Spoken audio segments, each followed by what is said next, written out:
Okay, we'll give 15 minutes, 15 seconds, and I'll get started on the presentation.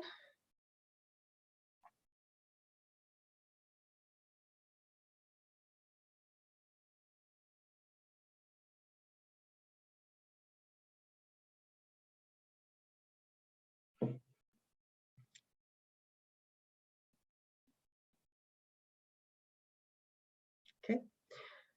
We are live now, and the meeting recording has begun.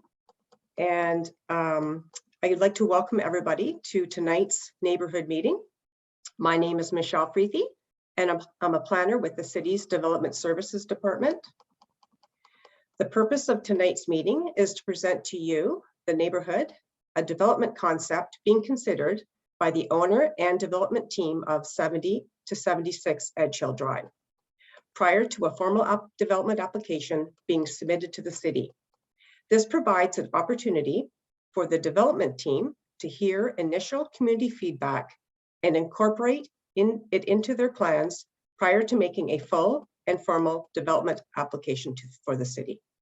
Tonight, we have approximately 19 participants on the call, including Councillor Barry Ward. Please be aware that we are recording this meeting for the public record. The recording will be used for the purpose of garnering your input and to responding to inquiries, and will be considered public information. Please also be aware that as a registered attendee tonight, your mailing or email address will be added to the mailing list so that you can receive further information about the application as it progresses. Should you have questions regarding this collection, please contact the Development Services Department. I would also like to let everyone know that there are staff behind the scenes managing the technology tonight. They're here to make sure the meeting runs smoothly, to grant participants the opportunity to speak, and to assist with any questions in the chat. Please bear with us if we have any issues. And if for some reason you get disconnected, please feel free to log in again. The intent of tonight's meeting is to provide members of the public with an opportunity to become familiar with the development application and the planning review process, and to also ask the applicant questions and provide feedback.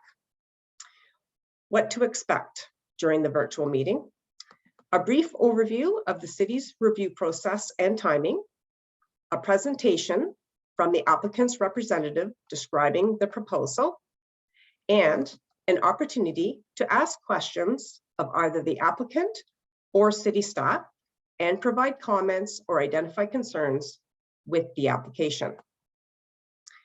What not to expect: city staff recommendations on the application or a detailed analysis on the proposal.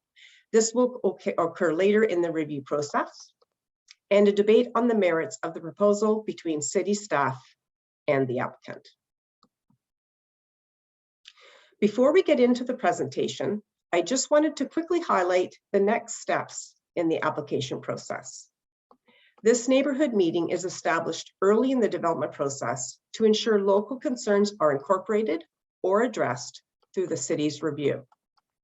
After this meeting, we expect that the applicant will make formal application submission for this development project. Formal submissions undergo a full technical review and must address comments received from this neighborhood meeting, from the city's technical departments and external agencies, and from members of the public more broadly. In conjunction with this, a statutory public meeting will be held virtually on the application at Planning Committee. At a public meeting, applicants present their applications to council, answer questions, and provide an overview of and response to any issues, concerns identified during a neighborhood meeting. As part of a public meeting, members of the public also have an opportunity to provide verbal or written comments. Following a public meeting, staff will continue the technical review process, and the applicants will make any necessary revisions to the development proposal. Once the review process has concluded, a staff recommendation report is brought forward to council, for their consideration. All comments received throughout the review process, including those received at the neighborhood and public meetings, are identified and addressed in the staff report and form part of staff's recommendation on the subject application. A staff report for this particular application would likely be brought forward to council sometime in the fall of 2022.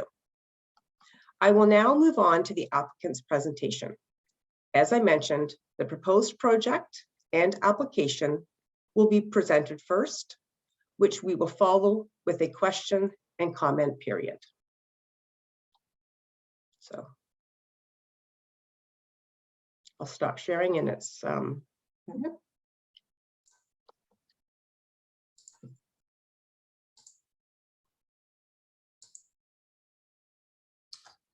Okay, thanks very much, Michelle. Good evening, everyone. Thank you very much for attending this neighborhood meeting. My name is Cameron Sellers. I'm a planner with Innovative Planning Solutions here on behalf of the owner of the lands at 70 to 76 Edgehill Drive. Also here with me tonight is Nitin Malhotra from N Architecture, should any questions arise regarding site design. So as a note, this information we present tonight has not been submitted formally to the city for any reason other than pre-consultation. The project details that I'll share with you tonight are very preliminary in nature, and they are subject to change. So the purpose of this meeting is to provide you with these project details, obtain feedback, and then integrate that feedback with comments received from city staff and from the project team to move this project forward. Following this meeting, we will be proceeding with the required technical analysis and studies in order to move forward to formal planning applications. So this slide provides a brief overview of the consulting team that's been engaged to work on various aspects of the proposed development.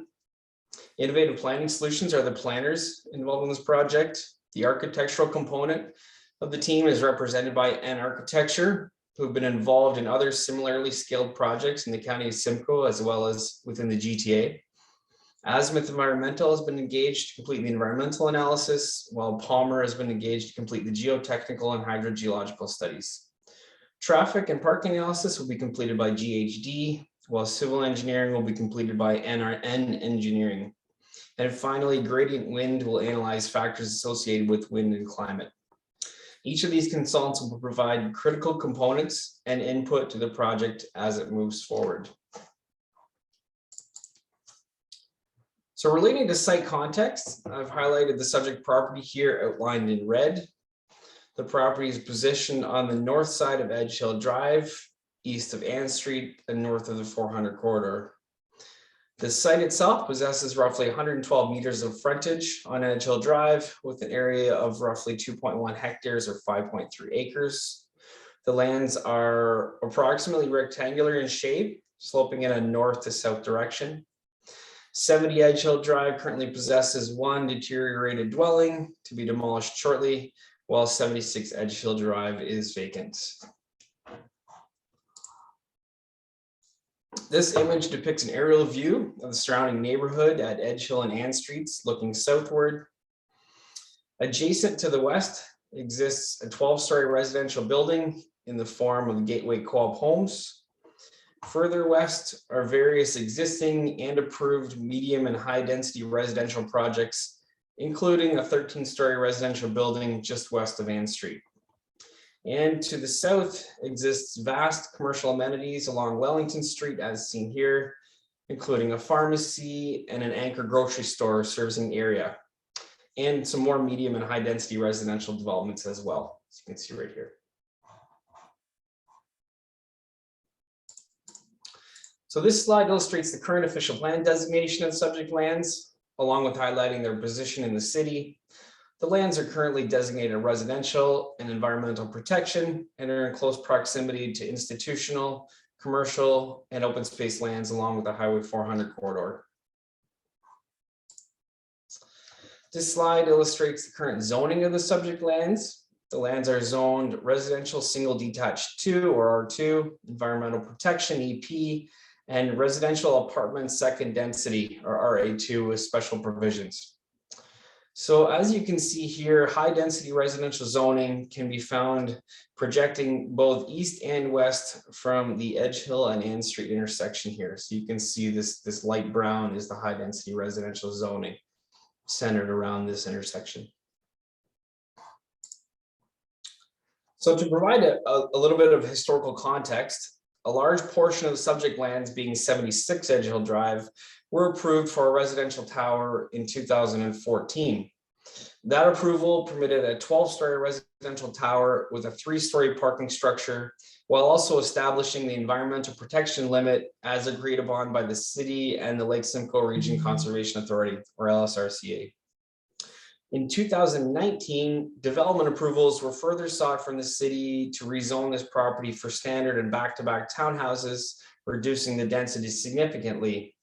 Ultimately, that application was abandoned, given the substantial feedback from the city we received that less density was not desired on this site and that additional density should be explored beyond what was currently approved. So this brings us to the details of the proposal. So the development includes a 16-story residential building, shown here in yellow, inclusive of a 2-story podium. Given the existing site grading, the podium will transition from the street level facade along Edgehill Drive to being within the ground at the northern extent of the development up here. A total of 468 residential units are proposed within varying unit layout configurations. Correspondingly, 471 parking spaces are provided within 3 levels of parking, including 1 full level of underground. So given the current housing crisis that we are in, it's crucial to highlight the fact that this development will be entirely purpose-built rental, with some of the rental units being designated affordable housing units. In terms of site access, as seen here on the left image, the site design incorporates a required 14-meter protection area along the front property line, preserving this land should Highway 400 be widened again in the future. Access to the proposed development from Edgehill Drive is gained by 2 vehicular access points, one on the east side of the development and one on the west, here and here. And the image on the right, as a result of several meetings and discussions with the city's transportation and fire departments, as well as the county of Simcoe and the Gateway Co-op next door, 1 further shared emergency access service point is proposed from Ann Street through the adjacent property at 84 to 90 Edgehill Drive. This access would only be utilized by emergency vehicles and only in the event that the Edgehill and Ann Street intersection were blocked. So relating to environmental analysis of the site, an environmental impact study, or EIS, was completed in 2019 and revised in 2020 by Azimuth Environmental in support of the previous applications I discussed. This extensive environmental analysis was completed with city staff and the LSRCA, concluding that no adverse impacts or loss of function to significant natural heritage features would occur. Clearing activities would have no negative effect on species at risk and would be compliant with the Endangered Species Act. Conformity was demonstrated with environmental policies of the city's official plan, and the development was appropriate in the context of the property and its associated environmental features. So as part of the previous EIS completed in 2020, the limits of development were established with the city and the LSRCA, and those environmental limits have been respected and incorporated into the development before you tonight. I should note that the 2020 Azimuth Environmental Impact Study will be updated and included with forthcoming Planning Act applications.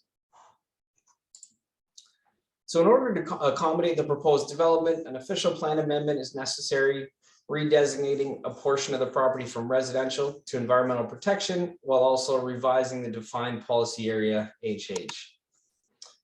An accompanying zoning bylaw amendment is also necessary, rezoning the property from the R2 and RA2 site-specific zone to EP and a revised RA2 zone reflecting the proposed development. So in relation to required studies, the city has identified a host of technical reports required in order to support the proposed development. Each of these studies shown here will be undertaken as the process moves forward to formal official plan and zoning bylaw amendment applications. So in conclusion, this development provides 468 much needed purpose-built rental units, inclusive of some designated affordable housing units within a 16-story residential building. The development also serves to redesignate and rezone portions of land to EP while efficiently utilizing the developable portion. The lands are ideally positioned in an area of the city already possessing high-density residential in close proximity to major transportation corridors and public transit, along with extensive commercial amenities within walking distance. This project will serve to assist the city in increasing its rental housing stock while also enhancing the city skyline. So this concludes my presentation, and I'd be happy to answer any questions that you may have at this time. Thank you.